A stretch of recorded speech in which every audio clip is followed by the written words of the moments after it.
Okay, let's dive right in. We are constantly bombarded with data, right? Headlines telling us that two things are connected. But are they really? Today, we're going on a hunt for the truth. We're going to move beyond just seeing that two things happen together to finding the real why behind it all. We are cracking the code on one of the most important and, honestly, most misunderstood concepts in data, the difference between correlation and causation.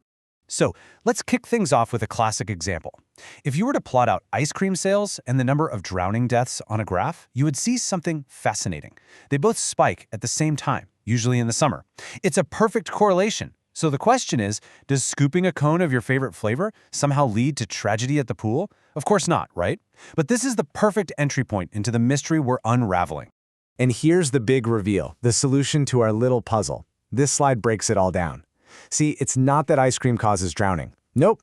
Instead, there's a hidden player here, the summer heat. That's the true cause. When it gets hot, what do? Well, people want to eat ice cream, and people also want to go swimming. The link between ice cream and drowning isn't direct at all. They're just two separate effects of the exact same cause. Now, let's move away from summer snacks and into the world of business. Because in this world, mistaking a correlation for a cause isn't just a fun little thought experiment, it can be an incredibly expensive million-dollar error. So, picture this scenario. Your company launches a sleek, beautiful new website design, and over the next month, sales shoot up. The two things happened together, a clear correlation. Your boss is thrilled, wants to pop the champagne and roll out the new design everywhere immediately. But hold on a second, should you? If you jump to the conclusion that the new design caused that sales boost, you might be falling straight into a very, very costly trap. So what's the villain in our story here? It's this guy, the confounding variable. This is that hidden factor that's secretly pulling all the strings in the background, just like the summer heat in our ice cream example. In the website case, that confounding variable could have been anything. I mean, maybe your biggest competitor's site went down for a week, or maybe it was just a normal seasonal spike in demand for your product. The new design might have just been along for the ride. So if we can't just trust simple observation, how in the world do we find true cause and effect? Well, there's a gold standard, a technique so powerful, it's considered the most reliable way to get a real honest-to-goodness answer. It's the A/B test, or what scientists call a randomized control trial. The logic here is just, well, it's beautiful in its simplicity. You randomly split your users into two groups. Group A, that's your control group, they see the old website. Group B, the treatment group, they see the shiny new design. Then you just measure what they do and compare the results. Now the magic word here, the most important word, is randomness. By randomly assigning people, you make sure that on average, both groups are the same in every other way. Their location, their buying habits, you name it. So the only systematic difference between them is the website design they saw. Now this slide, this quote right here, it gets to the very heart of why A/B tests are so powerful. It describes what's called the fundamental problem of causal inference. Think about it. We can never really know what you personally would have done if you saw the old website versus the new one. We can only show you one version. But by creating two large random groups, we can create a statistical stand-in for that impossible what-if scenario. Group A basically becomes the statistical twin of Group B. It's brilliant. Okay, so A/B tests are fantastic. They're the best tool in the box.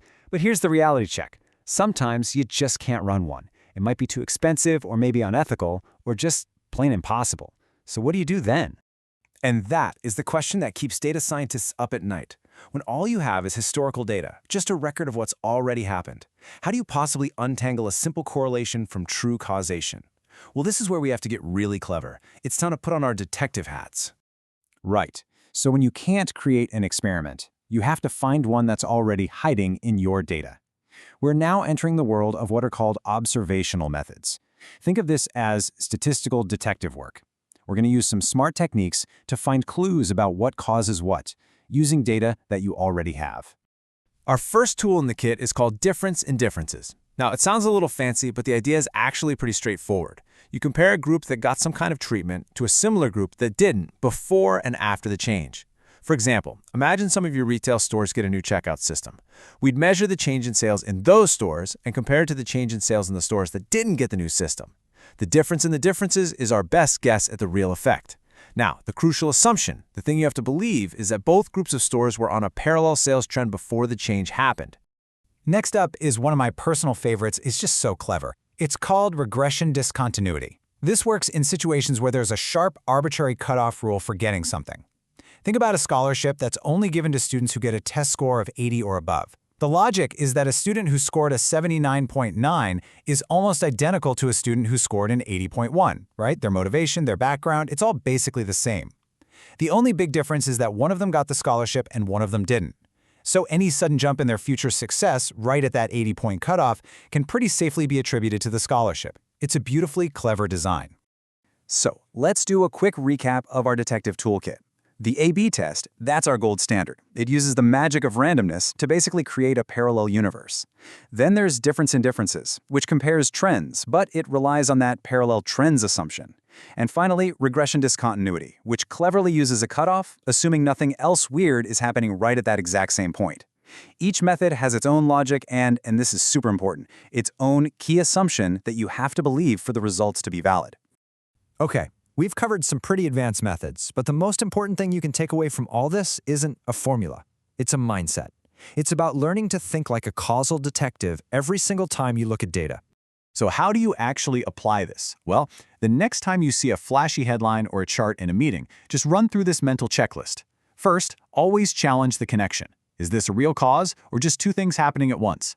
Then, imagine the alternate reality. What's the counterfactual? What would have happened if this change had never been made? Always hunt for those hidden players. Could a confounding variable be lurking in the shadows? And finally, get creative. Is there a natural experiment, like a cutoff or a policy change, hiding in the data that could give you a real answer? So here's the bottom line. Data doesn't speak for itself. It tells stories. And sometimes those stories can be pretty misleading. Moving from correlation to causation is all about learning to be a critical reader of those stories, to look past the surface and ask the deeper questions. It's about finding the why. Because in business and in life, knowing what's really driving the results, well, that's everything. So I'll leave you with this. What story is your data really telling you?